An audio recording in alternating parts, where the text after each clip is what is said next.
Yo, it's yo. Boom. Yo, let me see my cuss. Alright, today, bro, we finna watch Scary True Horror Stories animated. Now, hey, I don't know what to expect. Scary True Stories. We got 2 requested, so we gonna fit them in both of these into one video. I'm 27 years old. I live alone in a rural town in Virginia, about 2 blocks away from my parents. My parents are both in their 60s, and my mom has become a very... Wait a second, what? I'm 27 years old. 27? I live alone in a rural town in Virginia, about Oh, you live alone. I thought you was still living with your parents. If I mean, nothing wrong with that. Actually, there is something wrong with that. If you're not living with your parents, bro. If you're not living with your parents, if you're living with your parents, I mean, and you're not doing it because like you want to care for them or some shit, and you're just doing it. Actually, never mind, bro. I forgot. blocks away from my parents. My parents are both in their 60s, and my mom has become a very worrisome woman in her old age. Sometimes she walks over uninvited and lets herself in, since I had regrettably given her a key, which can get a bit annoying. Like if I would be out really late on weekends at a bar or with women, I would sometimes come home to my mom sitting in the living room waiting, worried sick. I know you may just think, oh my god, that's crazy, why not just put your foot down and tell her to stop? Well, because you don't know my mom. It's very hard to describe her, but she's the kind of worrisome, innocent little Bro, I'm not gonna lie. Bro, my computer's about to blow up. Bro, this shit is like 100 degrees. Holy. You just can't bring yourself to go against. And I hate to mention, she also has mild dementia. Damn. Anyway, this was Saturday night. I think it was around 2 in the morning. I was at a nearby club with a group of college friends, really the only place to hang out in this boring town, and I was getting ready to head home.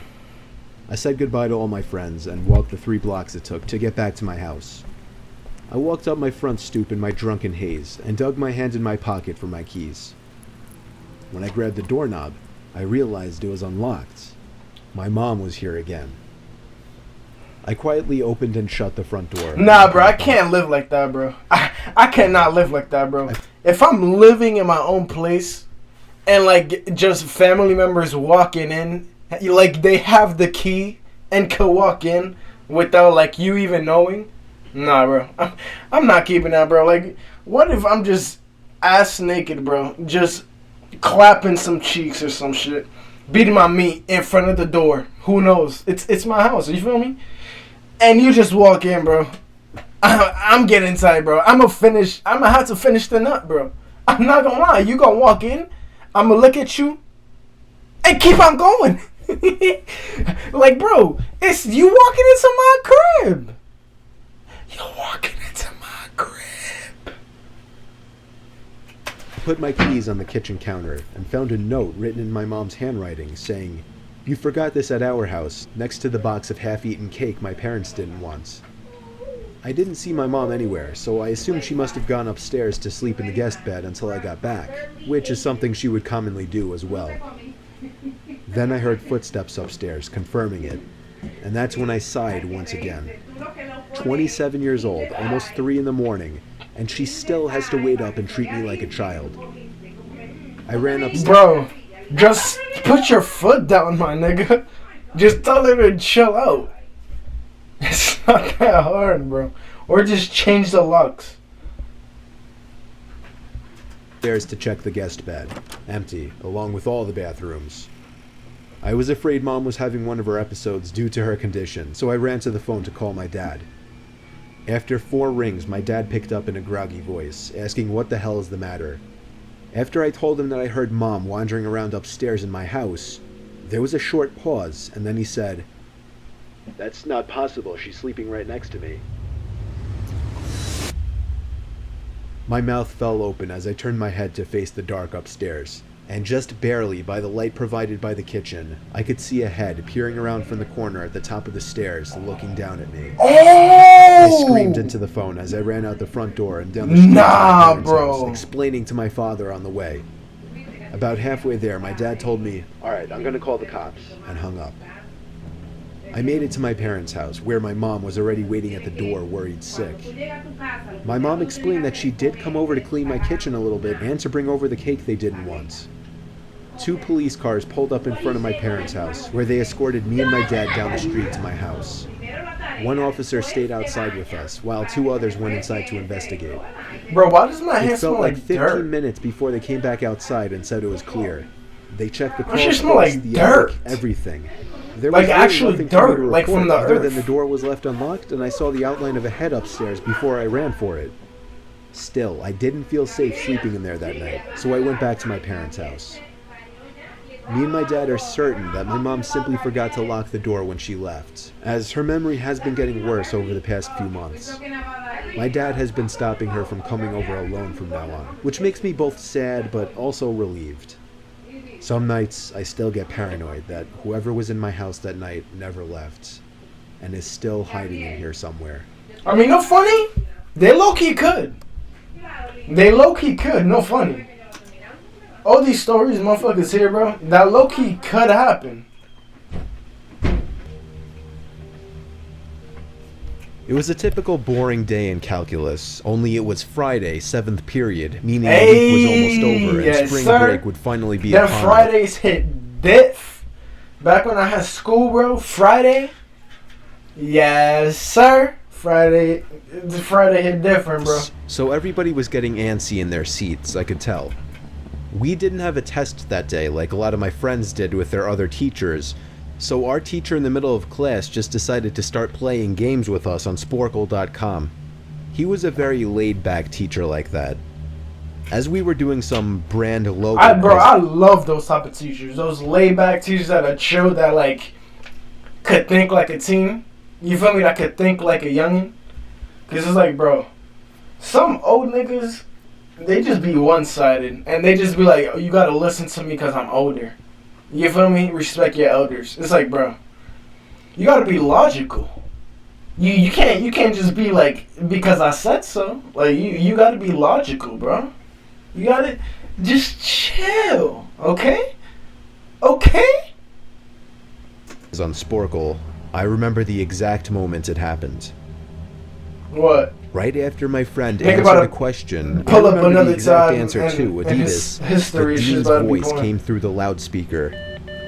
He sounded School shooter? panicked and frantic as he told all the teachers this was not a drill and to go into lockdown. I actually got the chills, and I got goosebumps on my arms as our usually laid-back teacher too seemed panicked as he ran to turn off the lights and ushered us to the back corner of the room. We all sat in silence for about 2 minutes, and then the usual buzzing that came from a panel in the back of the room ceased, indicating that the school must have cut all the power. We all looked at each other, realizing this must be serious.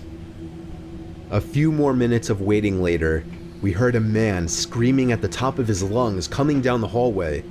2 girls in the class actually started crying, which made all of us even more scared. As the screaming got closer to the classroom, the lunatic-sounding man started banging on the lockers while screaming, "I'll kill all of you." It was at that moment that I started to fear for my life. My teacher shushed us as we all looked at each other to see our peers' reactions. Nah, that's not a real shooter, bro. And today there was actually a shooting, bro, school shooting in Texas or some shit. But bro, that's not a real school shooter, bro. A real motherfucker would have pulled the fire. I'm not gonna lie. Like, I've thought of scenarios like if you were a school threat, how would you think? And they could just pull the fire alarms. You feel me? And then everybody's gonna be rushing down the hallway. That's a perfect artillery range right there. You feel me? Now, hey, I'm not condoning school shooting. You feel me? Actually, nah, don't do that. Don't do that. Don't do that. Okay? Don't do that. Don't do that. Don't do that. Motherfuckers about to cancel me and be like, this motherfucker encouraging shooters and shit. Being Don't then do that. moved from the lockers Don't do to that. our classroom door. Young women does not condone school threats. Okay? And that's when one of the crying girls screamed no. The banging on the door only grew worse as the man started screaming, "Open up." 2 of the girls in the class were crying out loud now.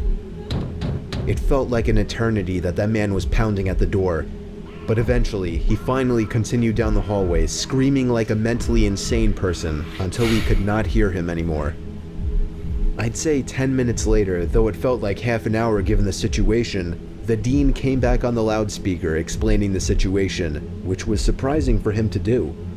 He explained that some apparently mentally unstable person entered the building and assaulted the woman sitting at the front desk, causing her to flee the building screaming, and staff wasn't sure if the man was armed or not.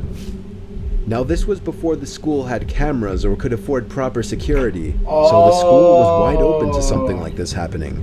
Yeah. The staff had done a sweep of all the hallways and classrooms and couldn't find him, so the dean instructed the teachers to resume teaching but to keep all the doors locked and to not let any students leave for any reasons.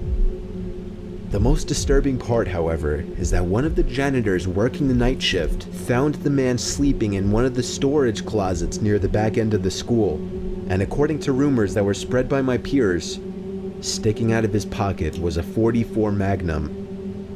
The janitor must have done something stupid to wake him up, for example, leaving the closet door open, because by the time a police officer could arrive on the scene, the man was gone.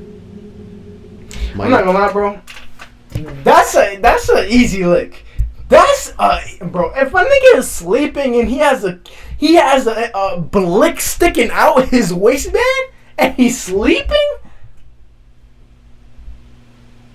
nigga, can you ask for any easier licks? I'm taking that. Bang, nigga, wake up, yo. What's up, my bro? Better get your ass on. And run your shit. With your own pole. You feel me? Like, that's the easiest lick you could ever ask for. The entire class, as far as I know, to this day, has no idea if this man was ever found, but I like to think that right now, he's being given the proper help that he needs.